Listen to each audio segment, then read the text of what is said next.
gis ngeen ni ngeen koy gis nii mokkal na alxuraan bu yàgg a yàgg dama koy yóbbu nag ci kaa ngi kenn ku ne laaj ko ci alxuraan laaju saf lañ koy laaj muy tontu ba ngeen a fekke loolu topp leen ma kaa leen ñu def loolu bébé bu mokkal alxuraan ngeen am tey waaxul ma xool fa sëf moom mi ngi tàmbalee jooy te demul fenn seetaan leen mbokk yi tey nag dañ koo géewal gaa yi yëpp ay gaa yu alxuraan lañ xam ne ngeen leen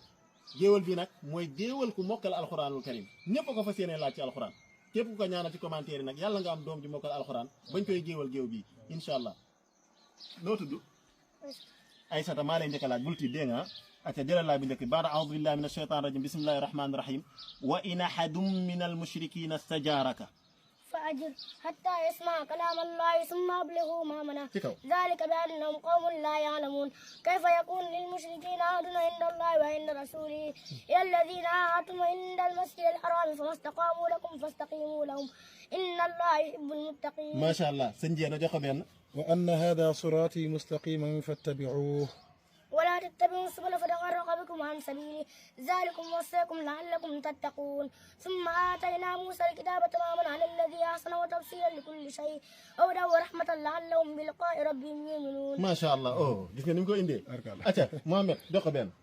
وقرن في بيوتكن ولا تبرجن تبرج الجاهلية الأولى وأقمنا الصلاة وآتينا الزكاة وأطعنا الله ورسوله إنما يريد الله ليذهب عنكم الرجس أهل البيت ويطهركم تطهيرا واذكرن ما يتلى في بيوتكن من آيات الله والحكمة إن الله كان لطيفا خبيرا. ما شاء الله أيوة sëñ bi te njàng mi noonu la leeree sëñ Cheikh jox ko benn الله نور السماوات والأرض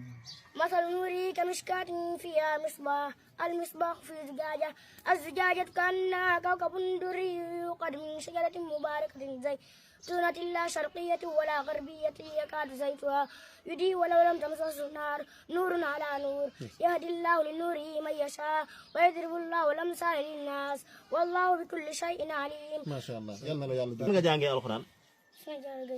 soxna Jaara Gay Sindiir kan moo la indi ci daara ji saye lan ngay wax saye loo koy wax mi ngi lay seetaan yàlla dem màgg yàlla nga ko yóbbu marqué barke alxuraan